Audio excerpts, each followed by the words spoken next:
Hi guys. Today we will look how to master Player 1 in Hardcore. First note how I place my first ace pilot.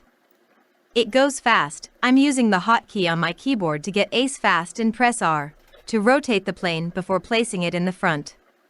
Placing the first ace pilot in front like this is important. You get less leaks because the plane reach the enemies faster and therefore have more time to shoot them before they runs out of range. Next is farming. It is crucial you follow the farming plan in the strategy. If you guys skipping a lot, please be careful on wave 7 and wave 11. If you skip those waves too fast, your farming will be messed up and you will miss your second ace that is very important on wave 12. Your job on early waves is to keep the team alive. If you look in the strategy, it mentions switch target on your ace pilot to strongest, first and even weakest sometimes. This is the key to pass early waves. You cannot miss these settings. The second ace pilot goes behind the first one. And if you noted how I switched both planes' target to strongest immediately on wave 12. This makes the planes hit the balloons first, because they are the strongest enemies out on map right now. Also note how my ace pilots are flying. Their flight path is opposite to each other. The trick here is to place the second ace when existing plane is on other side of the runway.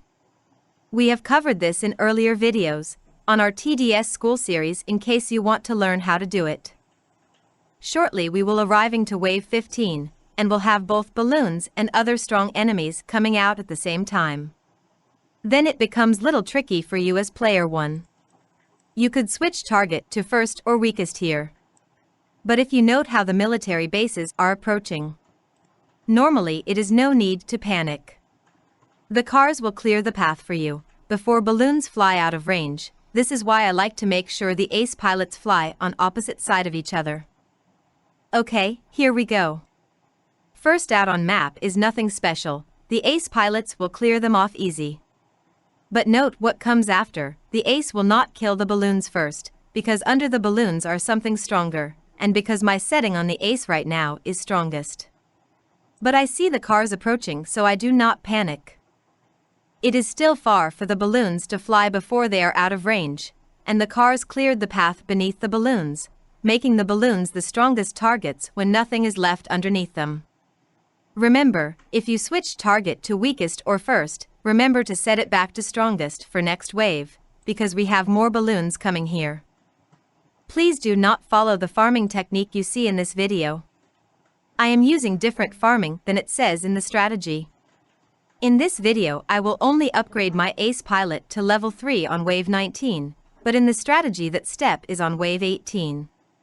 I do this way because I know how to set targets on my ace pilots. I do not recommend this though. If you are not super sure how targeting works, you will leak a lot of balloons on wave 18, risking the run to come to abrupt end because you die. It is more safe to follow the farming plan in the strategy.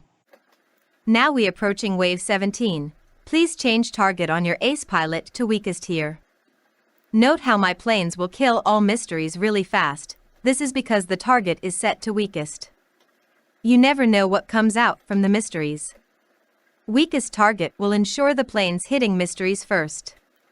Remember to set ace pilots back to strongest mysteries has died. Now you just continue your farming, and when wave 19 coming you should double check that your ace pilots are set to strongest. Otherwise, the cars will not kill the boss in time. An easy milestone is, if the mega slow has less than 1000 health, after walking out of range of your ace pilots you will be safe. Wave 22, you place a minigunner. Now when you are an expert on targeting you can play with settings such as strongest, especially when we reach wave 33. If we are unlucky on wave 33, the purple mysteries will slip past the front accelerators and while approaching the back, some lead enemies will come out and your minigunners will shoot them forever, without killing them if the minigunners are set to first. Setting the minigunners to strongest will ensure they hit some other enemies instead. Early waves has passed and the journey up to wave 50 is pretty easy for player 1. You just upgrade an accelerator to LVL5, then place a medic to cure the stun from Gravedigger. Wave 44 also has Molten Boss that also likes to stun. After that I recommend making 2 medics for Fallen King. He stuns a little more. Remember to place minigunners around the middle platform. And also upgrade some of them. At wave 45, 46, 47. If unlucky we can have circuit enemies run really fast. Now as we approaching wave 50, you as player 1 will need to make a choice. Either to place a lot of medics or just micro medics.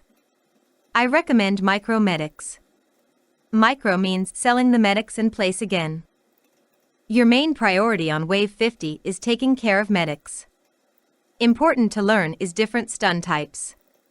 We have shockwave stun. You will need to wait a few milliseconds before curing that one. If you press cure too fast, your towers will not be cured. Then we have instant stun. It is this purple graphic circles that the Reaver boss does. You can cure instantly when you see that. Also Vindicator's stun is instant. Keep an eye out in the description of this video for more nice to know things regarding player 1 in case I come up with more important things to think about. Thank you for watching guys.